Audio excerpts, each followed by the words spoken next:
Hello बच्चों, let's see the question. The question is select the correct matching in the following. तो यहाँ पे column 1 दे रखा है, यहाँ पे कॉलम 2 दे रखा है और मैच करके जो करेक्ट आंसर है वो हमें यहाँ पे सेलेक्ट करना है।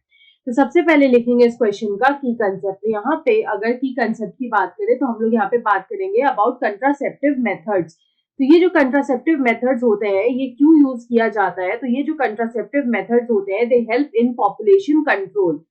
पॉपुलेशन कंट्रोल के अलावा ये हेल्प करते हैं इन फैमिली प्लानिंग। तो family planning and population control में जो कंट्रासेप्टिव मेथड्स है उनका मेन रोल होता है। तो हम लोग बोल सकते हैं that contraceptive methods they help in family planning and along with family planning they also help in in population control. तो यहाँ पे हम लोग लिखेंगे family planning and population control. India में जो कंट्रासेप्टिव मेथड्स या फिर जो फैमिली प्लानिंग है ये इंट्रोड्यूस किया गया था इन द ईयर 1951।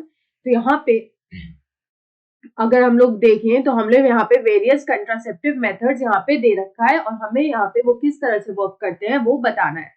तो फर्स्ट यहाँ पे दे रखा है नेचुरल मेथड। तो यहाँ पे अगर नेचुरल मेथड की बात करें तो जो नेचुरल मेथड आता है वो आता है क्वाइटस इंटरप्टस। तो यहाँ पे अगर हम लोग बात करें अबाउट दिस क्वाइटस इंटरप्टस तो यहाँ पे किस तरह से होता है कि जो मेल पार्टनर होता है द मेल ही विड्रॉज द पीनस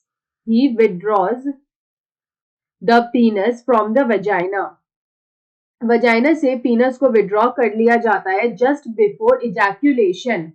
या फिर तो यहाँ पे हम लोग बोलेंगे that he withdraws the penis from vagina just before the ejaculation. Ejaculation से जस्ट पहले जो पीनस है इसको विड्रॉ कर लिया जाता है फ्रॉम द वजाइना और इसी मेथड को हम लोग बोलते हैं coitus interruptus which is a natural method.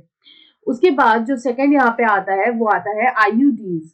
तो आईयूडीज जो होता है इसको हम लोग बोलते हैं intra uterine devices. These are intra uterine devices and these are very effective devices and preferred by most females. These are preferred by most females and they are very effective। तो यहाँ पे एक जो हार्मोन रिलीजिंग आईयूडी होता है, IUDs are also of various types, but जो hormone releasing IUD है उसका अगर एग्जांपल देखें तो इट इज LNG-20। उसके बाद अगर हम लोग यहाँ पे थर्ड देखें तो आता है बैरियर मेथड्स। तो बैरियर मेथड्स किस तरह से वर्क करता है? तो ये जो बैरियर मेथड्स होते हैं ये एक वॉल खड़ा करते हैं between the male and the female gametes. तो यहाँ पे अगर हम लोग देखें तो हम लोग बात बोल सकते हैं दैट बैरियर की तरह ये काम करते हैं या फिर बैरियर को ये बिल्ड करते हैं between male and female gametes. तो मेल एंड फीमेल गैमीट्स के बीच में बैरियर बिल्ड करते हैं जिस वजह से क्या होता है कि गैमीट्स का फ्यूजन नहीं हो पाता है और यहाँ पे फर्टिलाइजेशन जो है फिर वो नहीं हो पाता है। तो यहाँ पे इस तरह से ये प्रिवेंट करते हैं and acts as a contraceptive. तो यहाँ पे अगर हम लोग एग्जाम्पल देखें अबाउट दिस बैरियर मेथड का तो यहाँ पे इसका एग्जाम्पल होगा डायफ्राम। उसके बाद अगर हम लोग फोर्थ देखें तो फोर्थ में यहाँ पे आता है सर्जिकल मेथड्स। तो सर्जिकल मेथड्स जो होते हैं वो परमानेंट मेथड्स होते हैं लेकिन ये मोस्ट इफेक्टिव मेथड्स होते हैं। These are the permanent method, these are permanent but they are also most effective. They are permanent and they are most effective. तो यहाँ पे अगर इसका एग्जाम्पल देखें तो आता है वैसेक्टॉमी। तो ये जो वैसेक्टॉमी होता है ये होता है in males. This vasectomy it is seen in males जहाँ पे वास्ट डिफरेंस को कट करके टाई अप कर दिया जाता है। उसके बाद अगर हम लोग लास्ट देखें तो फिफ्थ में आता है ओरल कंट्रासेप्टिव्स। तो ये जो ओरल कंट्रासेप्टिव्स होते हैं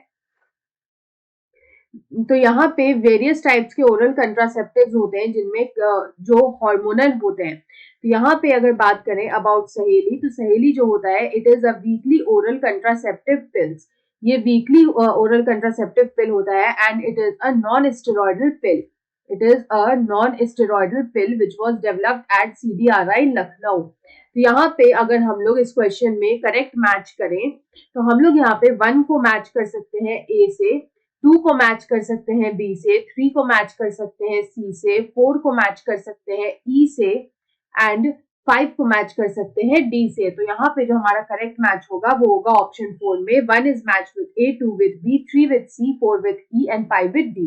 So option 4 is the right answer. I hope you understood it well. Best of luck.